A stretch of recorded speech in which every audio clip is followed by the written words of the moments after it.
This clip is brought to you by SaveWithConrad.com.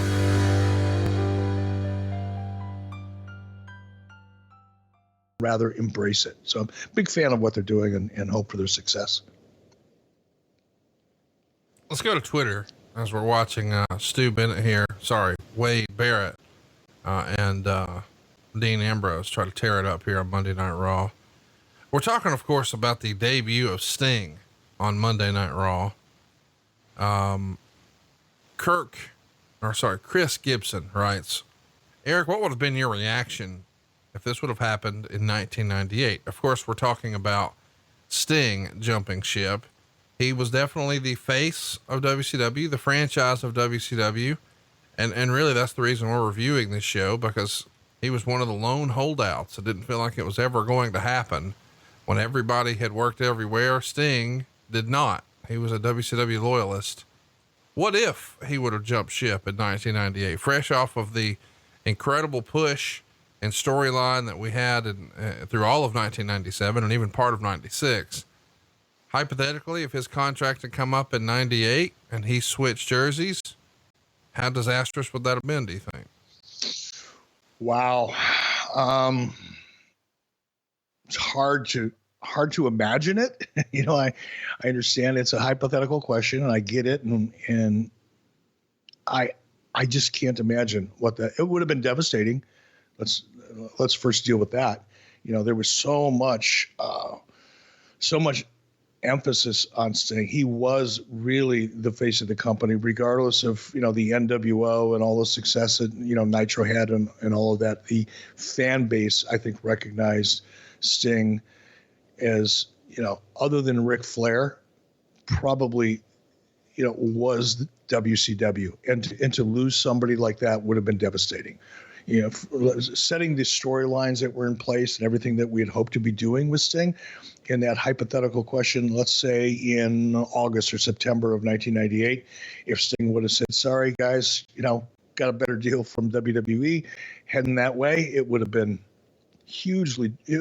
demoralizing, I think, not only from a creative perspective, but I think, within the offices, Sting was a guy, Steve Borden, the man, Sting, the character, was someone that got along with everybody, and it wasn't superficial. He wasn't just, polite to people. He was, obviously, but it was genuine with Steve. I don't think there was one person within WCW, either in the locker room or in the office, that had one negative thing to say about Steve Borden. And I think most people would have been devastated had he gone to WWE. And like I said, I don't think it's wrong. From the WWE perspective, I don't think that's a bad thing necessarily. Burroughs wants to know, were you surprised Sting waited so long? No, I'm not surprised. I'm not surprised at all. Sting was a very loyal guy. Now, it's interesting, Conrad, is, I see Sting a couple times a year and we hang out together and, we were on very, very good terms. And there was a point in time when Steve Borden and I and my wife and Steve's previous wife were pretty good friends. They came out to Wyoming and visited us, for a while back in the late 90s.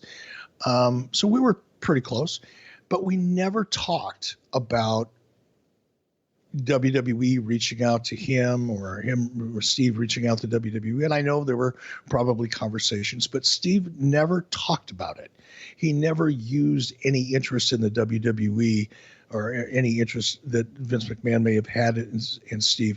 He never used it as leverage to negotiate a deal, never implied it. Whereas oftentimes people did, sometimes it was more subtle than other times, but, more often than not, everybody would let me know from time to time that they still had an ongoing relationship with Vince McMahon, and the door may or may not, always be open for them, just to kind of keep everything in check from a negotiation perspective. Steve never did that. He was just so loyal. And I think, I respected him for it then and probably even more so today. I think it would have probably been in Sting's best interest to make a move to WWE, particularly in the late 90s, 98, 99, or probably 97, 98, it'd be a better time, when Sting probably would have had a tremendous amount of leverage and would have made an enormous amount of money. But Steve was very, very loyal to Turner and to WCW, and I have nothing but respect for him for that.